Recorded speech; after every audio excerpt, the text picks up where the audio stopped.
بسم الله الرحمن الرحيم الحمد لله رب العالمين والصلاة والسلام على أشرف الأنبياء والمرسلين نبينا محمد وعلى آله وصحبه أجمعين أما بعد. Donc on continue Inch'Allah notre étude du livre de l'imam Al-Akhdari rahimahullah dans les règles relatives aux adorations selon l'école juridique de l'imam Malik rahimahullah. Et on s'était arrêté aux actes méritoires de la prière, aux actes méritoires de la prière. On avait vu les actes obligatoires de la prière. Ensuite, les sunnas de la prière, les sunnas, les sunan de la prière. Et on s'est arrêté aux actes méritoires de la prière. On avait vu, j'avais expliqué la différence entre les sunnas et les actes méritoires. Les sunnas, c'est quoi la sunna? Les sunnas, c'est une chose que le prophète sallallahu alayhi wa sallam a incité à faire et l'a pratiquée de façon continue devant les gens. Ça, c'est une sunna. Toute chose que le prophète sallam a incité à faire, sans pour autant le rendre obligatoire, mais il l'a incité à le faire. Et il l'a pratiqué de façon continue devant les gens. Ça, c'est une sunna. Quant à l'acte méritoire, al-mustahab en arabe, al-mustahab, c'est une chose que le prophète sallam a incité à faire et qu'il y a une récompense derrière, bien sûr, sans pour autant que le prophète sallallahu alayhi wa sallam l'ait pratiqué devant les gens ou il l'a pratiqué de façon continue. Il peut inciter à faire une chose, mais c'est pas pour autant qu'il va le pratiquer de façon continue devant les gens, etc. Ça, c'est un acte méritoire. Donc, il y a moins de récompenses. Il y a une récompense, mais il y a moins de récompenses que la sunna. Tout comme une sunna est inférieure dans la récompense à un acte obligatoire. Donc, la sunna, elle est entre l'acte obligatoire dans la récompense et l'acte méritoire. Et nous, on s'était arrêté aux actes méritoires de la prière. Et désolé pour le retard, j'étais occupé avec les examens, etc. J'ai pas pu continuer. Là, on va essayer comme ça en direct. Inch'Allah. Donc là, je suis en vacances. Donc là, l'auteur, il dit, je sais pas déjà, est-ce qu'on m'entend bien? Comment on m'entend bien, je pense.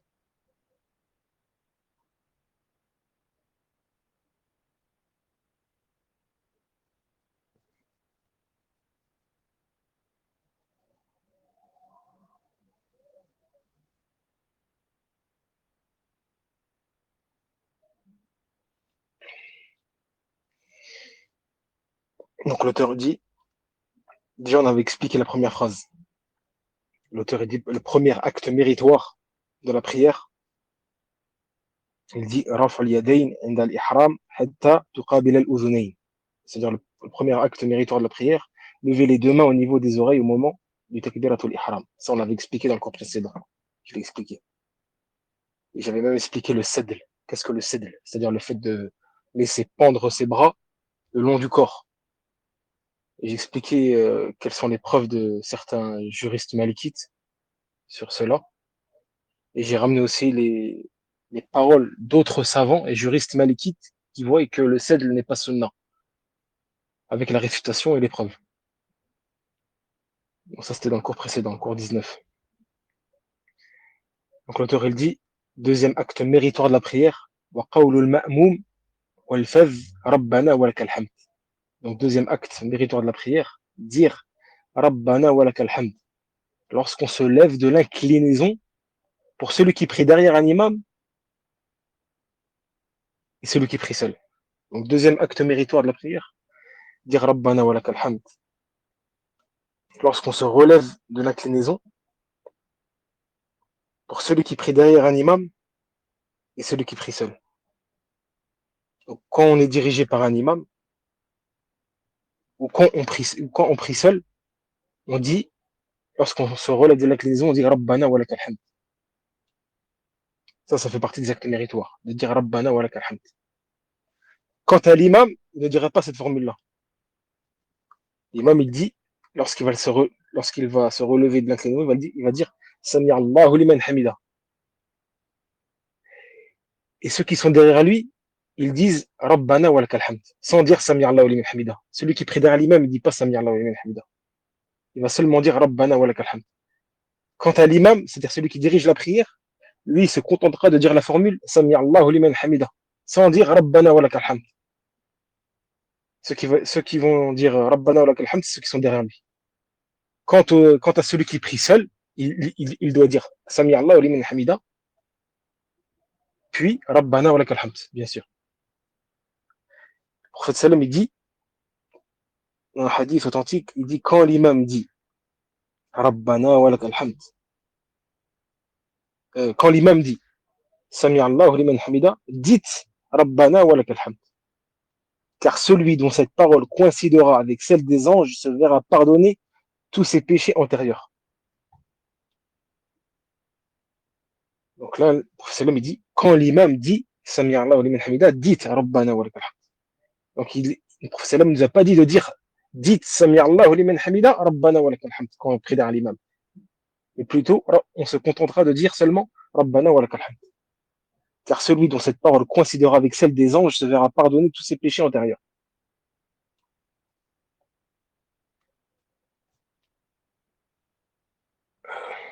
Troisième acte méritoire dans la prière, l'auteur dit وَالتَّأْمِينُ بَعْدَ الْفَاتِحَةِ لِلْفَذِّ وَالْمَأْمُومِ وَلَا يَقُولُ وَالْإِمَامِ إِلَّا فِي قِرَاءَةِ السِّرِّ. Au troisième acte méritoire de la prière, dire Amin à la fin de la récitation de la Fatiha, pour celui qui prie seul ou celui qui prie derrière un imam. Quant à l'imam, il ne doit prononcer cette formule que dans la prière où il récite le Coran à voix basse. Donc, parmi les actes méritoires de la prière, dire Amin après la Fatiha pour celui qui prie seul, pour celui qui prie derrière un imam. Quant à l'imam, il dira Amin dans les prières où le Coran est récité à voix basse. Donc lorsque l'imam ou celui qui dirige la prière récite le Coran à voix basse, donc lui va dire Amin à voix basse. Mais il s'abstiendra de le faire dans les prières où le Coran est récité à voix haute. Donc dans les prières où le Coran est récité à voix haute, comme le Fajr, le Maghrib, l'Isha, l'imam il va réciter à voix haute. Mais ici, après qu'il ait dit Wala Dalin, il ne dira pas Amin. Ce sera les prieurs derrière lui qui diront Amin. Et lui, il ne le dira pas. Ou s'il le dit, il le dira à voix basse. Abu Huraira, il rapporte, il dit, le prophète sallallahu alayhi wa sallam nous enseignait de ne pas anticiper sur les faits et gestes de l'imam. Il nous disait, quand il prononce le takbir, alors prononcez-le. Et quand il dit, voilà, dalin, alors dites amin. Alors dites amin. Donc ici, le prophète il n'a pas cité le fait que l'imam prononce amin. Donc l'imam, quelqu'un qui dirige une prière, il n'a pas à dire amin lorsqu'il récite à voix haute. Ce sera seulement des prieurs. Je prie derrière lui qui le diront.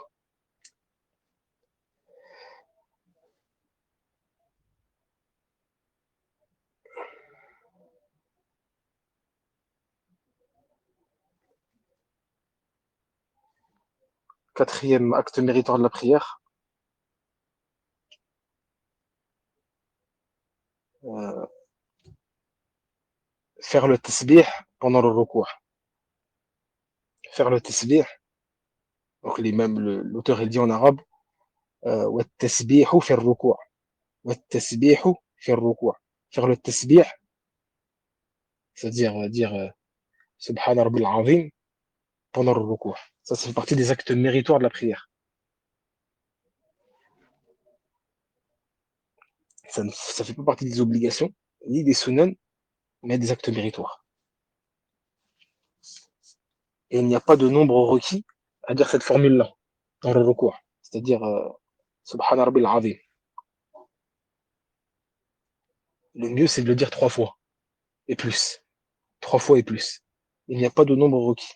On peut même le dire une fois. Si on le dit une fois, 2 fois, la prière est valide. Mais de base, La formule Subhana Rabbil Azim en recours, c'est un acte méritoire, c'est pas obligatoire, déjà, en soi. Et le mieux, c'est de le dire minimum 3 fois. Il n'y a pas d'invocation à faire dans le recours, contrairement au sujoud, qu'on va voir après, pour la prosternation. Il n'y a pas d'invocation à faire, ni de lecture de Coran dans le recours. Seulement le tasbih. L'auteur, il dit, cinquième acte méritoire de la prière, wa dua ou fils sujoud.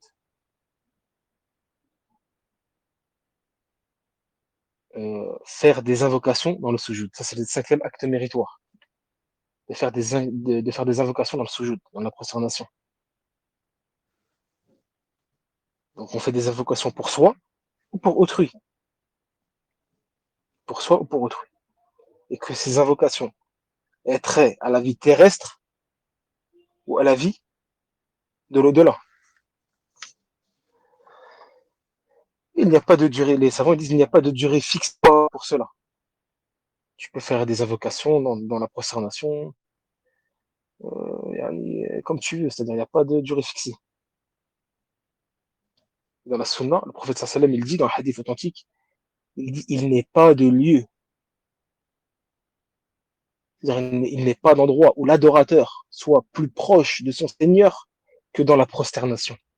Alors invoquez abondamment à ce moment-là de la prière. Le prophète sallam, il nous incite à invoquer abondamment à ce moment-là de la prière, c'est-à-dire quand on est en prosternation. Tout ça, c'est un acte méritoire. C'est partie des actes méritoires de la prière, d'invoquer Allah Azzawajal dans le sujoud. Bien sûr, après avoir dit, après avoir fait le tasbih dans la prosternation, après avoir dit Subhana Rabbil A'la, Subhana Rabbil A'la,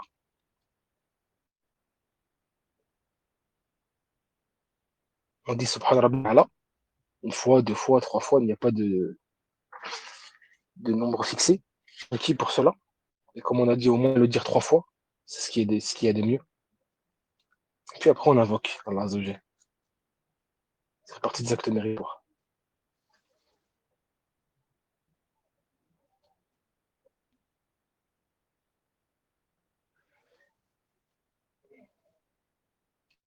L'auteur dit, euh, sixième acte méritoire de la prière, wa tatwil al-qira'a fi as-subh wa adh-dhuhr, وتطويل القراءة في الصبح والظهر تليها وتقصيرها في العصر والمغرب وتوسطها في العشاء. Il dit sixième acte méritoire de la prière, allonger la récitation du Coran dans la prière du Subh et un peu moins dans la prière du Dhuhr. Et raccourcir la récitation dans les prières du Maghrib et du Asr. Donc ça, c'est le septième acte méritoire. Et le huitième acte méritoire de la prière est de réciter dans la prière du Isha d'une longueur intermédiaire. Donc parmi les actes méritoires de la prière, c'est d'allonger la récitation du Coran dans la prière du Subh. Les Malikites disent quoi? Ils disent le prieur récitera. Il convient que le prieur, dans la prière du Subh, récite une des sourates comprises dans la partie du Coran appelée Tiwal al-Mufassal. Tiwal al-Mufassal, c'est-à-dire la partie qui va de la sourate 49, al-Hujurat, à la sourate al-Nazi'at, ou al-Nazi'at gharqa, 79. Donc, parmi les actes méritoires de la prière, c'est que le prieur, lorsqu'il va prier la prière obligatoire du Subh, il convient, c'est-à-dire il récitera une des sourates comprises dans cette partie-là du Coran qui est appelée Tiwal al-Mufassal. C'est-à-dire qu'il va de la partie de la sourate 49, Al-Hujurat, à la sourate 79, Al-Nazi'at. C'est pas obligatoire, mais c'est ce qu'il y a de mieux. Quant à la prière du Dhuhr, il récitera une des sourates comprises dans la partie du Coran appelée Wasat al-Mufassal. Wasat al-Mufassal. Ça, c'est dans la prière du Dhuhr. C'est-à-dire la partie du Coran qui va de la sourate 80, Abasa, sourate Abasa, à la sourate 92, Al-Layl. Ou Al-Layl idha yakhsha. Donc, parmi les actes méritoires de la prière, lorsque tu pries le Dhuhr, il convient que tu pries avec une des sourates comprises dans la partie appelée Wasat al-Mufassal, c'est-à-dire la partie du Coran qui va de la sourate 80 à la sourate 92 al-Layl. Quant à la prière obligatoire du Asr et du Maghreb, le prieur récitera une des sourates comprises dans la partie du Coran appelée Qisar al-Mufassal. Qisar al-Mufassal. C'est-à-dire la partie qui va de la sourate 93 à Doha à la sourate 114, la dernière sourate du Coran, An-Nas. Sourate An-Nas, c'est la dernière. Donc dans la prière du Asr et du Maghreb, il convient, c'est-à-dire parmi les actes méritoires, de réciter dans la prière du Asr et du Maghreb une des sourates comprises dans cette partie-là du Coran appelée Qisar al-Mufassal. C'est-à-dire qui va de la sourate 93 à Doha jusqu'à la sourate 114 An-Nas. Quant à la prière du Isha,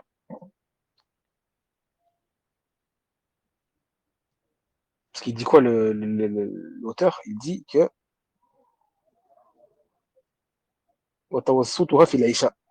c'est-à-dire dans la prière du Isha, il récitera d'une longueur intermédiaire. Donc, dans la prière du Isha, il est recommandé aux prieurs de réciter une des sourates comprises dans la partie du Coran dite Wasat al-Mufassal. Wasat al-Mufassal, comme pour la prière de Dhuhr. Comme pour la prière de Dhuhr. C'est-à-dire, il est recommandé qu'il récite une sourate comprise entre la sourate 80, Abasa, jusqu'à la sourate Al-Layl, 92. Ça, c'est ce qui est recommandé dans les 5 prières obligatoires. Que ce soit pour l'imam ou pour celui qui prie seul.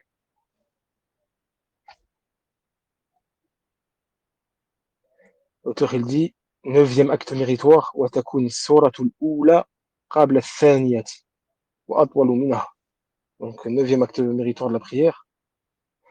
La première sourate doit précéder la seconde dans l'ordre du Coran.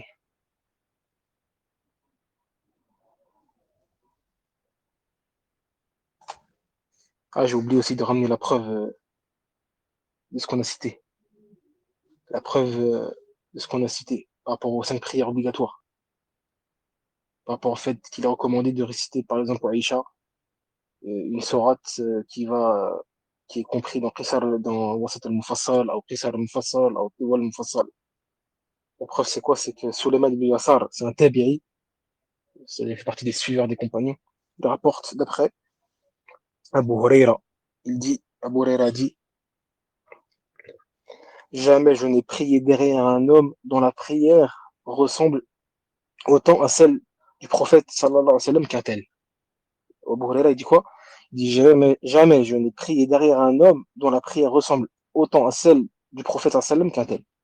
Puis le narrateur, qui est Suleiman ibn Yassar, il ajouta, cette personne-là allongeait les 2 premiers cycles de la prière de Dhuhr, raccourcissait ceux de la prière du Asr et récitait de la partie des Qisar al-Mufassal dans la prière du Maghrib, et des Wasat al-Mufassal dans la prière du Isha, et des Tiwal al-Mufassal dans la prière du Fajr. Donc, comme on a cité tout à l'heure, là c'est la preuve. Euh, donc, 9e acte méritoire, la première sourate doit précéder la seconde dans l'ordre du Coran.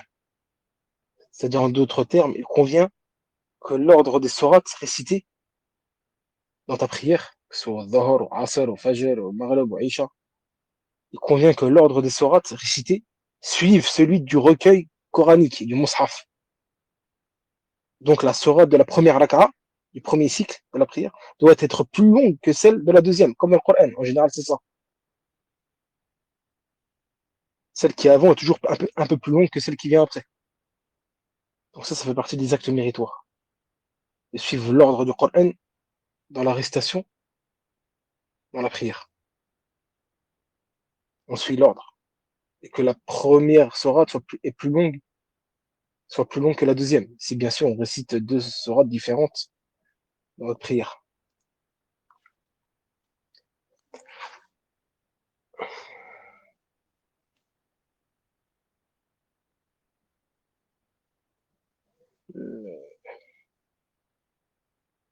L'auteur, il dit,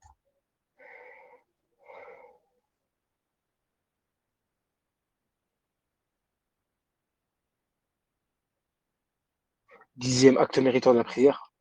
والهيئة المعلومة في الركوع والسجود والجلوس.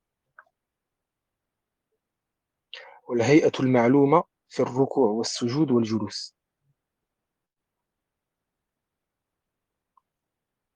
Donc, dixième acte méritoire de la prière, que le recours, c'est-à-dire l'inclinaison, les sujoud, la prosternation, et les positions assises soient comme cela est connu. Donc, parmi les actes méritoires, c'est de faire l'inclinaison et les prosternations ainsi que les positions assises, comme cela est connu dans la sunna, dans la tradition prophétique. Donc, en effectuant l'inclinaison, le recours, d'avoir le dos droit et ne pas lever ni baisser la tête. C'est un acte méritoire. C'est-à-dire d'effectuer le recours comme le faisait le prophète sallam, d'avoir le dos droit et ne pas lever ni baisser la tête. Ni tu lèves la tête, ni tu baisses ta tête. Mais tu as la tête, c'est-à-dire alignée avec ton dos.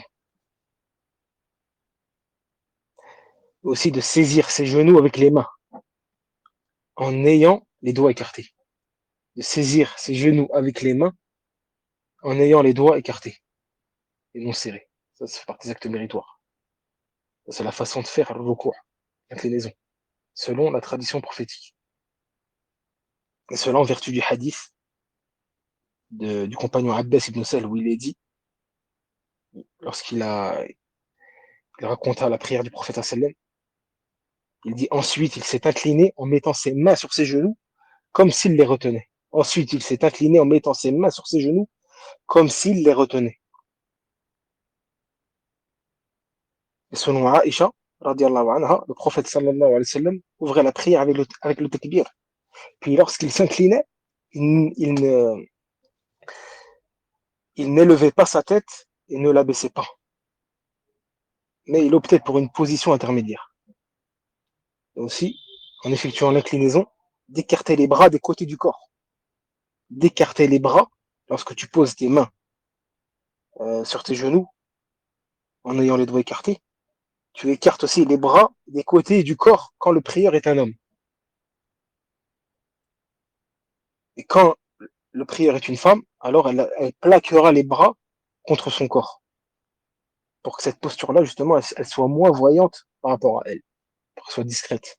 Elle soit moins voyante. Cette posture-là est moins voyante par rapport à elle, contrairement à l'homme. Il écartera les bras. Il ne plaquera pas ses bras au niveau de ses hanches ou de ses côtes. Il écartera ses bras. Quant à la femme, elle, au contraire, elle n'écartera pas ses bras, comme l'homme.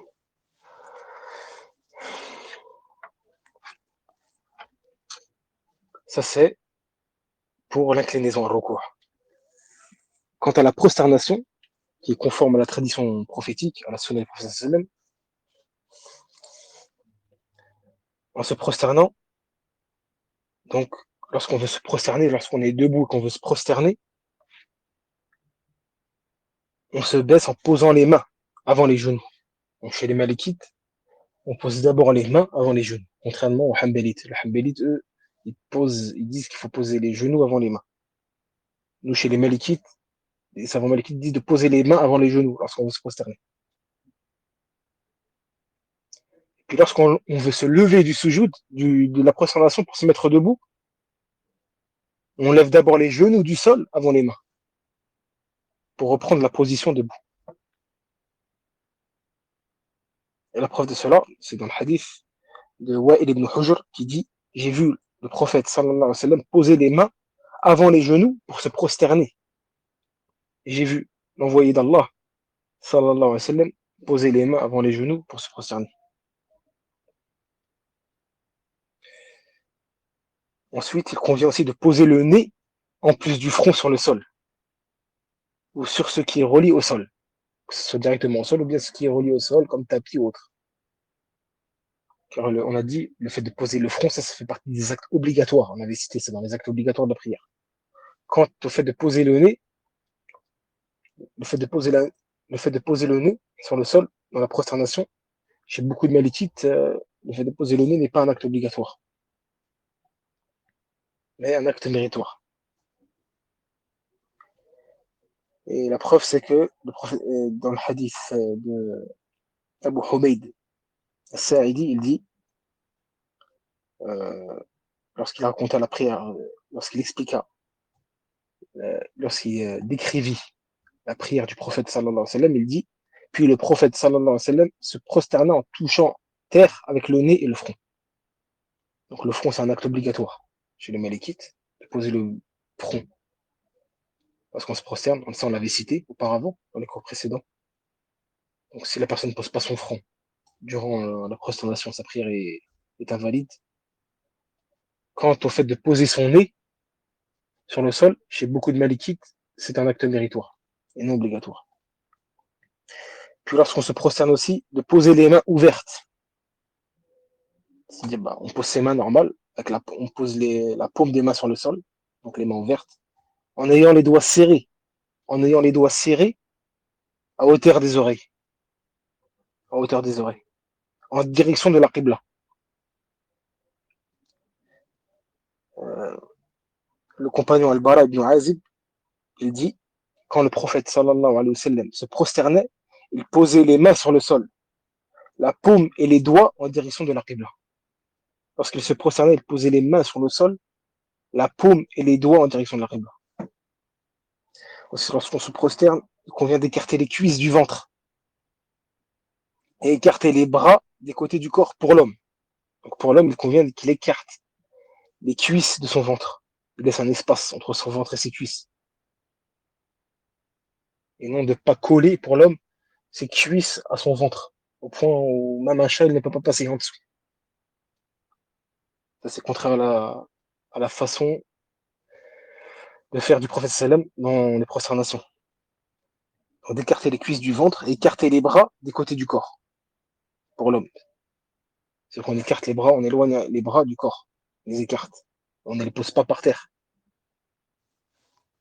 Quant à la femme, au contraire, la femme, elle se ramassera sur elle-même et joindra les bras aux côtés de son corps. Elle, la femme, elle n'écartera pas les cuisses du ventre, au contraire. Elle se ramassera sur elle-même et joindra les bras aussi du corps. Elle n'écartera pas les bras du corps, comme pour l'homme. Euh, pour qu'elle soit plus discrète, bien sûr.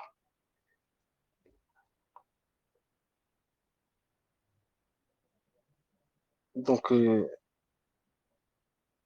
compagnon dit, lorsqu'il décrit la prière du prophète, il dit, le prophète, lorsqu'il priait, allongeait les bras à tel point qu'on apercevait, c'est-à-dire écarter les bras à tel point qu'on apercevait le dessous blanc de ses aisselles, tellement qu'il écartait ses bras.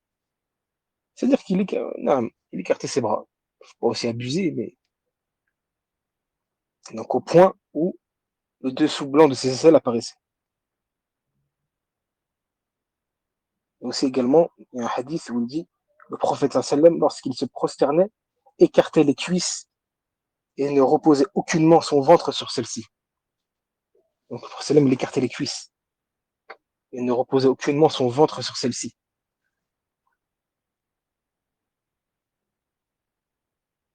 C'est-à-dire qu'il ne collait pas ses cuisses au niveau du ventre. Plutôt il écartait.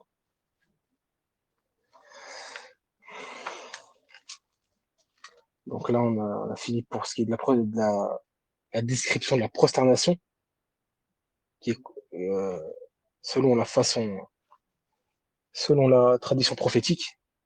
Donc là, on va parler de l'assise, c'est-à-dire de l'assise lorsqu'on fait le tachahoud ou bien lorsqu'on est entre les deux prosternations. L'assise durant la prière, c'est-à-dire qu'on est entre deux prosternations, bien lorsqu'on fait le tachahoud, la position assise. Donc on replie, pour être conforme à la position assise du prophète sallallahu alayhi wa sallam, on replie le pied gauche sous la cuisse. On replie le pied gauche sous la cuisse gauche. Sous la cuisse gauche. Et de redresser le pied droit en position verticale. Et la partie inférieure des oreilles, euh, la partie inférieure des orteils reposant sur le sol.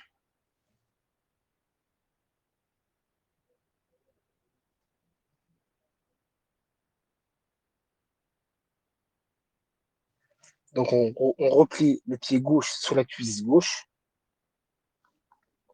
et on dresse le pied droit en position verticale en ayant les orteils, en ayant la partie inférieure des orteils on pose sur le sol. Et cette façon de s'asseoir est recommandée tant pour la femme que pour l'homme. Que ce soit entre deux prosternations ou pour réciter le tashahhud.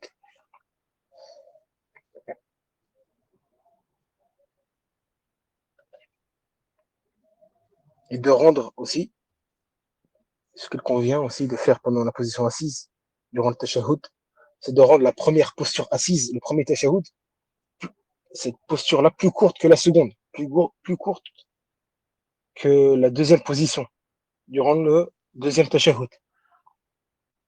Et ce, en n'ajoutant rien à la récitation du tashahhud. Donc, durant le premier tashahhud, la position assise du premier tashahhud doit être plus courte que la dernière. Pourquoi? Car on va rien rajouter en plus du tashahhud, contrairement au dernier tashahhud qu'on va voir après. Donc on va dire quoi dans le premier tashahhud? On dit quoi? Parce qu'on est assis. On dit at-tahiyyatu lillah, az-zakiyatu lillah, tayyibatu as-salawatu lillah, at-tahiyyatu lillah, az-zakiyatu lillah, tayyibatu as-salawatu lillah. السلام عليك أيها النبي ورحمة الله وبركاته السلام علينا وعلى عباد الله الصالحين. Ça, c'est une des formules valides. Il y a plusieurs formules qui ont été rapportées dans la sunna. Ça, c'est une des formules que le professeur a récité et que les malikites ont choisi. التحية لله الزاكية لله طيبات الصلوات لله السلام عليك أيها النبي ورحمة الله وبركاته السلام علينا وعلى عباد الله الصالحين.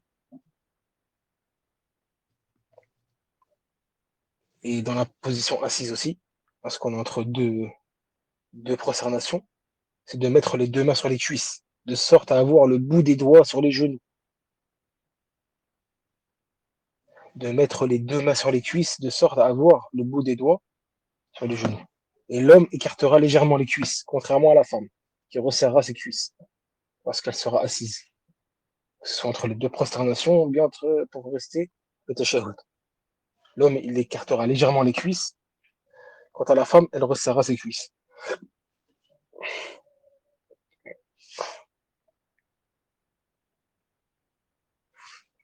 Donc voilà pour ce qui est de la position assise.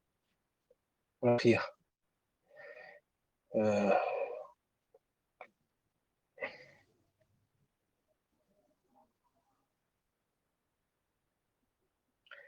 donc, 11e acte méritoire de la prière. L'auteur il dit والقنوت سرا قبل الركوع وبعد السورة في ثانية الصبح ويجوز بعد الركوع. Donc, 11e acte méritoire de la prière.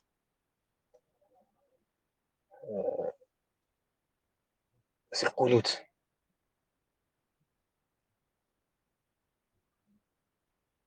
Et un frère, il lève la main.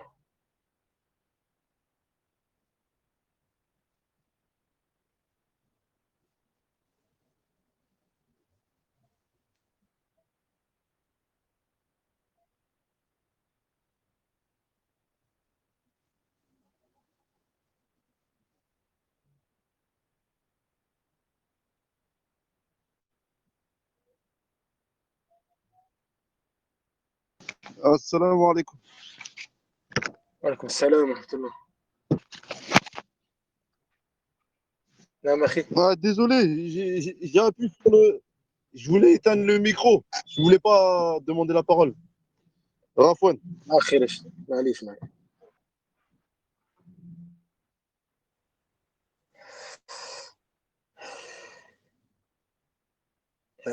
شكون انت والقنوت سرا قبل الركوع وبعد السورة في الثانية الصبح ويجوز بعد الركوع.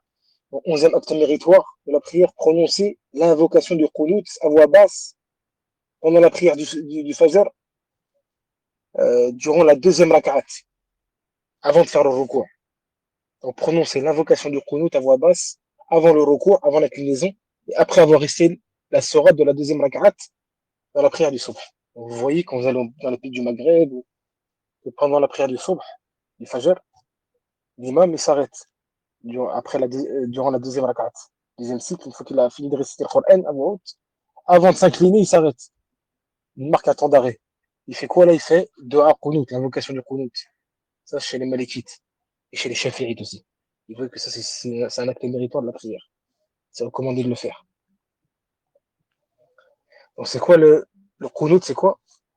L'invocation du Qunut, c'est l'invocation qu'il est recommandé de faire dans la terminologie islamique, hein, pas dans la langue arabe.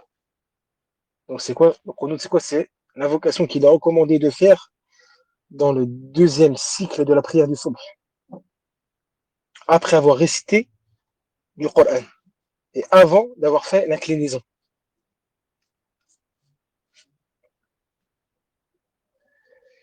Et,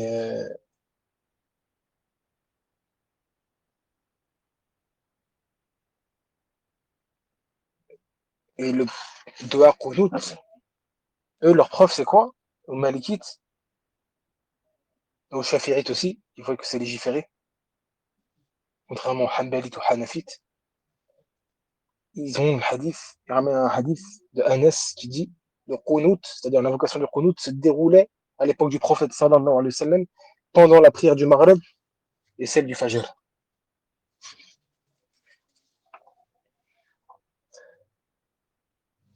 Ibn al-Arabi, qui est un grand savant malikite, Ibn al-Arabi dit il a été confirmé que le prophète sallam a récité le Qunut dans la prière du Fajr. Et il a été confirmé aussi qu'il a récité le Qunut avant et après l'inclinaison.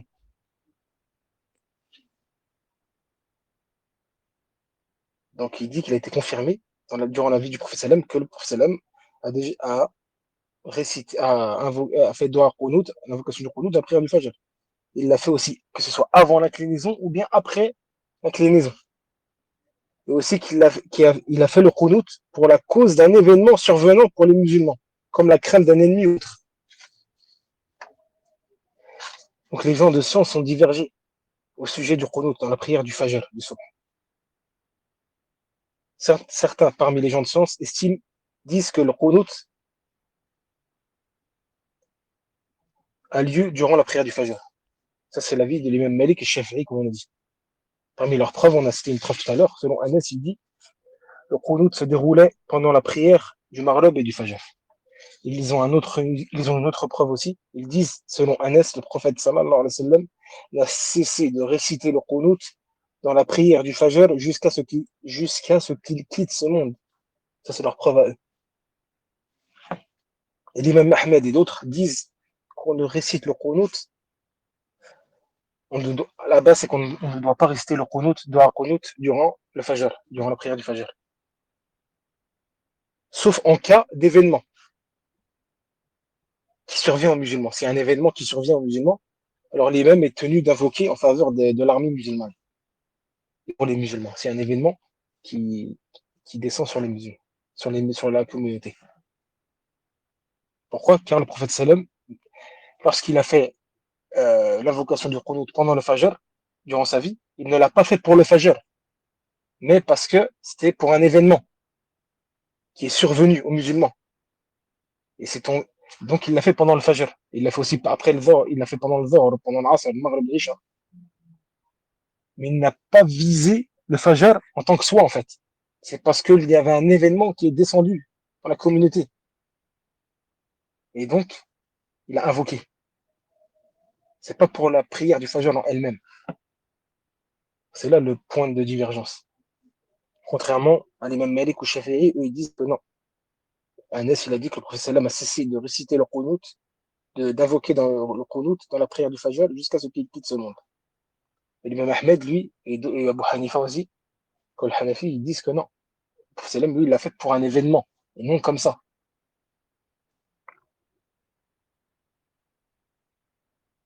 Donc voilà.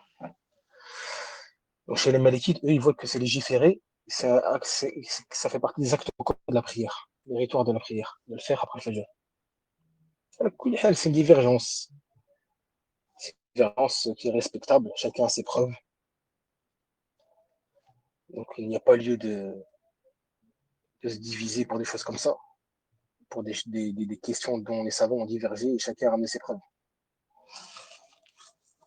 La personne, elle suit ce qui lui semble le plus proche de la preuve. sans réfuter ou dénigrer autrui. C'est-à-dire qu'il prend un autre avis que lui, il n'a pas pris. Du moment que cette divergence-là est acceptable et qu'elle est basée sur des preuves.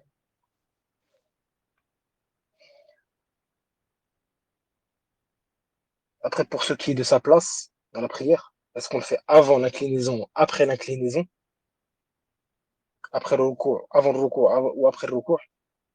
Donc les compagnons du prophète sallam ont divergé à ce sujet. Donc Anas ibn Malik, il fut interrogé. Il fut interrogé quant à savoir si le prophète sallam avait fait le qunut dans la prière du Fajr. Il a répondu oui, il l'a fait. Après on a dit la divergence. Est-ce qu'il l'a fait pour un événement qui est descendu sur la communauté ou bien il l'a fait pour le Fajr? Donc il a répondu oui, il a fait le qunut pendant la prière du Fajr lorsqu'il était vivant. Puis il lui fut dit, est-ce qu'il le faisait avant l'inclinaison ou après l'inclinaison? Il répondit, il le faisait quelquefois avant l'inclinaison et des fois après. Donc c'est pour ça que l'auteur il dit, on a dit tout à l'heure, il dit, euh, il est toutefois permis de le faire après s'être redressé du recours. Donc celui qui a oublié de le faire avant le recours, il le fera après le recours.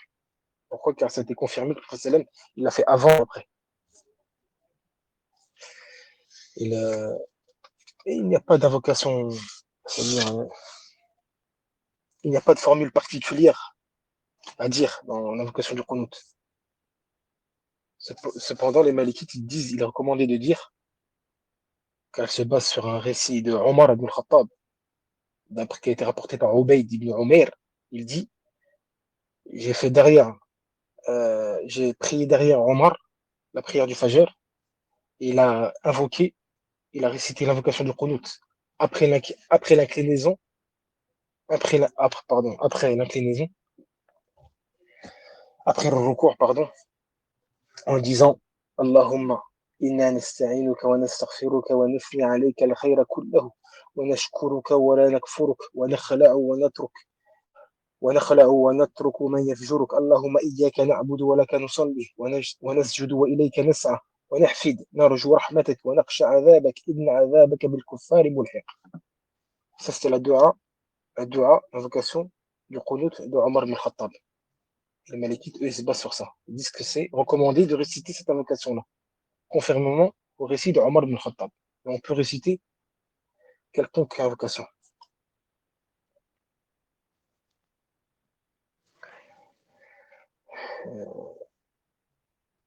Donc en français, c'est quoi? En français, c'est oh Allah, nous te demandons assistance et nous te demandons pardon. Nous croyons en toi et mettons notre confiance en toi. Nous nous soumettons à toi et abhorrons celui qui te dénie. Oh Allah, c'est toi que nous adorons et toi que nous prions. Devant toi, nous nous prosternons et c'est vers toi que nous nous acheminons et nous empressons. Nous espérons ta miséricorde et craignons ton châtiment. Certes, ton châtiment juste atteindra les mécréants. Ça, c'était la doua de Omar ibn Khattab qu'on a dit en arabe. L'auteur dit, le 12e acte méritoire de la prière,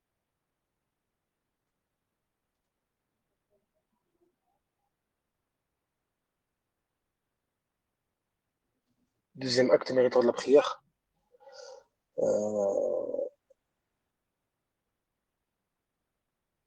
والدعاء بعد التشهد الثاني ويكون التشهد الثاني أطول من الأول.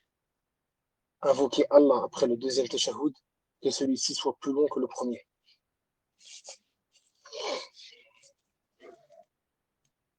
Donc il convient, après le deuxième tashahhud,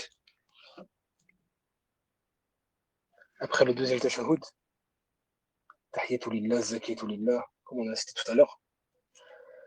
Puis après avoir prié sur le prophète, Allahumma salli ala Muhammad wa ala ali Muhammad, ça fait partie des sunnas, on a visité dans les sunnas de la prière. Et parmi les sunnas de la prière,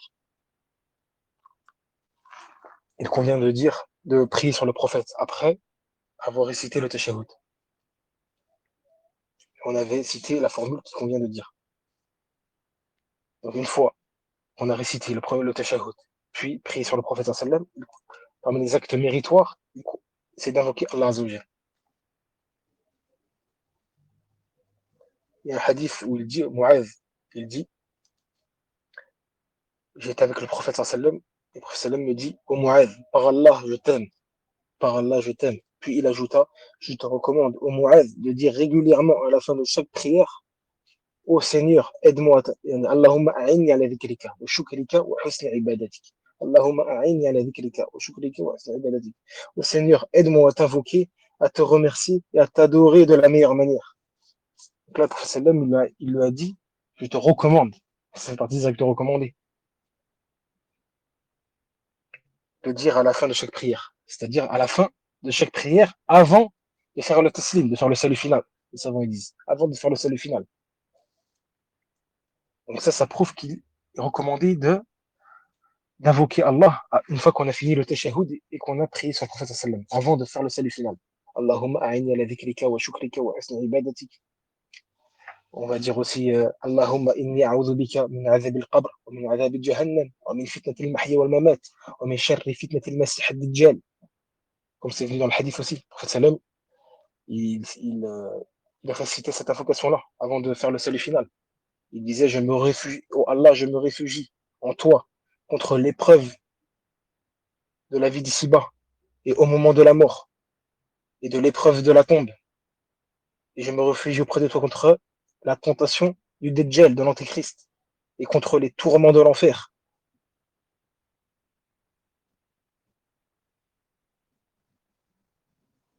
et contre le châtiment de l'enfer. Donc les meilleures invocations sont celles qui sont tirées du Coran et de la Sunna, puis celles que le prieur conçoit de lui-même. Il peut dire des invocations qu'il conçoit de lui-même, il n'y a pas de problème, qui ont un rapport avec la vie d'ici-bas ou de l'au-delà. Mais les meilleures invocations sont celles qui sont tirées du Coran et de la Sunna. Et aussi celles qui, comme on a dit, le prieur, celles qui conçoit de lui-même. Euh, donc ça fait partie des actes méritoires. Donc, 13e acte méritoire et avant-dernier, il dit Wattayamudu bisalam. Wattayamudu bisalam. Tourner la tête à droite en prononçant le salam. Tourner la tête à droite en prononçant le salam. Donc ça fait partie des actes méritoires. Tourner la tête à droite lorsqu'on veut faire le salut final. Donc ça prouve quoi? C'est que c'est pas obligatoire de prononcer le salut final à droite. Si admettons qu'une personne prononce le salut final en face d'elle ou à sa gauche, c'est valide du moment qu'elle a prononcé le salut final. Elle a mis l'intention de quitter la prière. Mais elle n'aura pas fait l'acte méritoire qui est de le faire à droite. Donc il convient de tourner la tête à droite. Donc ça c'est ainsi que procédera l'imam et le prieur qui prie seul. L'imam est celui qui prie seul. Et pour le prieur qui prie derrière un imam, il prononcera, donc chez les Malikites, il y a un seul salut final à faire. Il y a un seul salut final à faire, celui de droite. Que ce soit pour l'imam ou celui qui prie seul. Il dira salam alaykum à droite seulement. Quant à le salut final de gauche, dans le mazhab malikite, il n'est pas recommandé de faire un deuxième salut final. Sauf pour celui qui prie derrière l'imam. Donc pour celui qui prie derrière un imam, il prononcera le salut final obligatoire une fois en tournant la tête à droite. Donc on a dit qu'il y en a un qui est obligatoire seulement chez les malikites. Et il est recommandé de le faire à droite, donc il prononcera celui-ci à droite, qui est obligatoire. Puis il répétera un deuxième salut final qui est recommandé devant lui, en réponse à l'imam, en guise de réponse à l'imam. Comme l'imam il a dit salam alaikum, toi tu redis un deuxième salut final en face de toi. Une fois après l'avoir dit à droite, tu le redis devant toi. Chez les Malikites, c'est comme ça. Et ils ont des preuves. Presque c'est authentique, c'est pas authentique. Après ça c'est autre chose. Ça c'est après c'est ça, on verra ça plus tard. Pour pas s'embrouiller, etc. Euh, donc il prononce un deuxième salut final devant lui, en guise de réponse à l'imam. Alors ça c'est quand c'est lorsque le prieur prie derrière l'imam. Puis, donc ça c'est recommandé. Le premier il est obligatoire, ce deuxième-là est recommandé. Puis, il prononcera un troisième salut final à sa gauche. Et celui-ci est destiné aux prières qui est placé à sa gauche. Celui-ci est destiné aux prières qui est placé à sa gauche. Et celui-là, il est recommandé aussi. Donc le premier est obligatoire. Et on a dit qu'il est recommandé de le faire à droite. S'il ne le fait pas à droite, c'est valide du moment qu'il le dit. Mais il est recommandé de le dire à droite. Puis le deuxième, devant lui, à l'imam. Et le troisième, celui qui prie à sa gauche. Quant aux prières qui prient seul, ou bien l'imam, il convient de dire seulement un salut final. Il n'est pas légiféré dans le madhab maliki de dire un deuxième et un troisième. Et on le fait à droite. Il est recommandé de le faire à droite.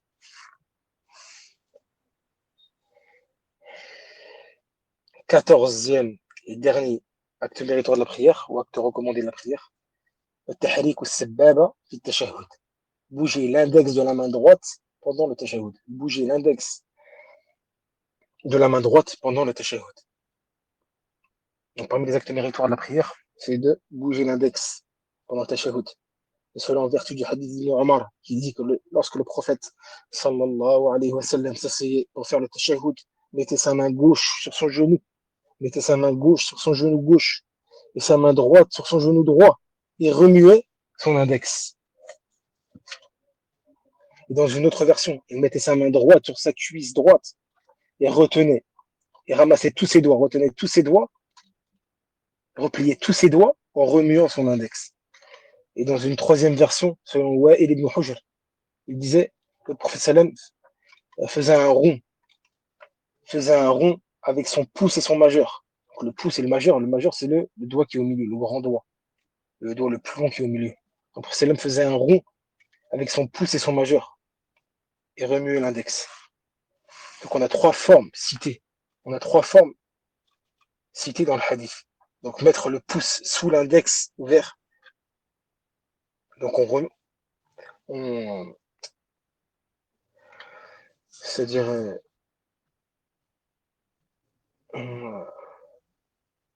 on déplie l'index en direction de la qibla, on l'étend en direction de la qibla et on place le pouce sous l'index sans faire de rond avec le majeur. On replie tous les doigts et on met le pouce juste en dessous de l'index et on remue l'index. Deuxième forme citée, joindre tous ses doigts. Joindre tous ses doigts avec le pouce aussi, on joint tout comme si on fermait le poing et on fait le mouvement avec l'index. On bouge l'index en direction de la qibla. Et troisième forme citée, faire un rond avec le pouce et le majeur, puis remuer l'index en direction de la qibla. Et là, on a fini les actes méritoires de la prière. Et Inch'Allah, le prochain coup, on verra les actes détestables de la prière. Puis après, les actes qui annulent la prière. Wallahu a'lam wa sallallahu ala nabiyyina Muhammad.